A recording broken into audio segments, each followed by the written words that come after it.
प्रदेश कांग्रेस अध्यक्ष जीतू पटवारी कांग्रेस में कैंसर है गुटबाजी के अपने बयान से गिरे। बयान के बाद बीजेपी के जनसंपर्क विभाग पर फोड़ा ठिकरा। मीडिया हाउस को बीजेपी देती है मसाला।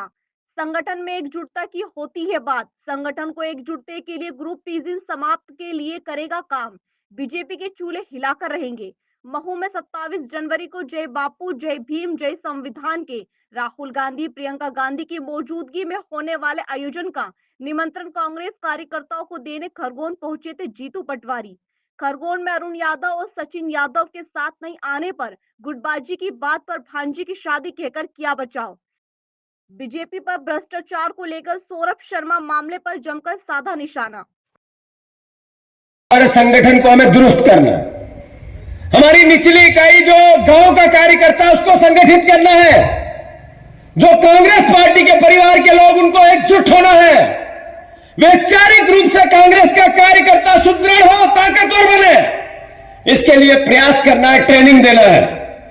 हम जो विपक्ष में है, हमारी दायित्व है कि प्रदेश की सेवा, अगर हम विपक्ष में भी अपना रोल सही तरीके से अदा करेंगे, अपना सही तरीके से बीजेपी के खिलाफ अपनी बातें कहते रहेंगे, सकारात्मक विपक्ष का नजरिया रखते हुए। ऐसा है कि भारतीय जनता पार्टी का अपना एक एजेंडा है और जनसंपर्क विभाग रोज जारी करता है। जो मीडिया हाउस को मसाला जनसंपर्क विभाग देता है, फिर वो रिपोर्टरों को मीडिया हाउस देते हैं कि ये पूछना है आपको। बात ये है कि पार्टी के स्ट्रेंथन की जो तरीके होते हैं उसमें से एक तरीका है एकजुटता का, एक साथ होने का।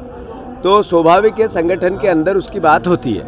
सवाल ये नहीं है कि कांग्रेस को तो विपक्ष की भूमिका मिली है, हमारा दायित्व है हम जनता की बात उठाएं। बीजेपी को बताना पड़ेगा क्यों नहीं दिया धान का पैसा 3100, क्यों नहीं दिया गेहूं का पैसा 2700, क्यों 3000 बहनों को नहीं दिए, क्यों 450 का गैस सिलेंडर नहीं दिया, क्यों 6000 का सोयाबीन नहीं खरीद रहे हो। मोहन यादव जी को ये बताना चाहिए ना कि आपने 2 हफ्ते पहले जनता दरबार लगाया, जनता आ गई, फरियादी आ गए, राजा वहीं घूमते रहे भोपाल में, आप क्यों नहीं गए। फिर दूसरा जनता दरबार आया तो सिलेक्टेड लोगों को ही बुलाएंगे, जिन्होंने आवेदन किया CL हेल्पलाइन में, वही CM के पास आ सकते हैं। ये एक अच्छे जनप्रतिनिधि और मुख्यमंत्री का काम है।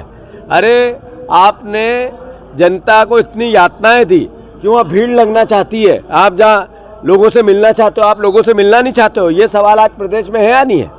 आप बाबा साहब अम्बेडकर का अपमान करते हो, आप संविधान का अपमान करते हो, आप आरक्षण को चुनौती देते हो। इस देश का जो मूल मर्म है प्रेम प्यार मोहब्बत का, उसको आप चुनौती देते हो। 1 साल हुआ प्रदेश में 5 लाख करोड़ के कर्ज में मोहन यादव ले गए प्रदेश को। आखिर किस तरह का प्रदेश बन रहा है। जिनने सवाल पूछा उन पर भी 70,000 का कर्जा है, आपके पोते बेटे पे भी है, आपके पिता पे भी है, मेरे पिता पे है। एक भी नागरिक मध्य प्रदेश का नहीं बचा जो 60-70 हज़ार के कर्ज में नहीं है। क्या हालात कर दिया आपने प्रदेश में। जिस तरह की भयावहता है करप्शन की।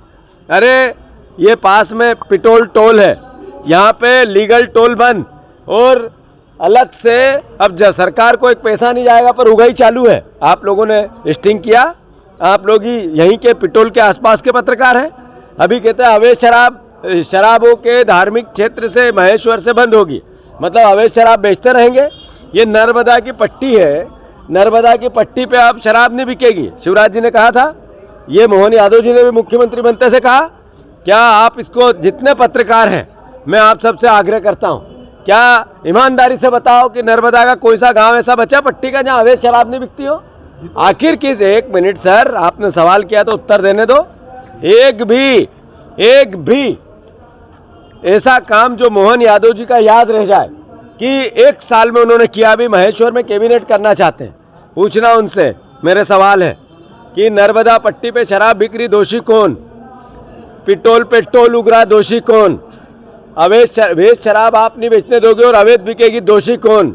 कब दोगे आप 6,000 रुपया का सोयाबीन का पैसा, कब दोगे आप 2700 के गेहूं का पैसा, कब दोगे आप 3000 लाडली बहनाओं को, कब दोगे आप 3100 के धान के दाम।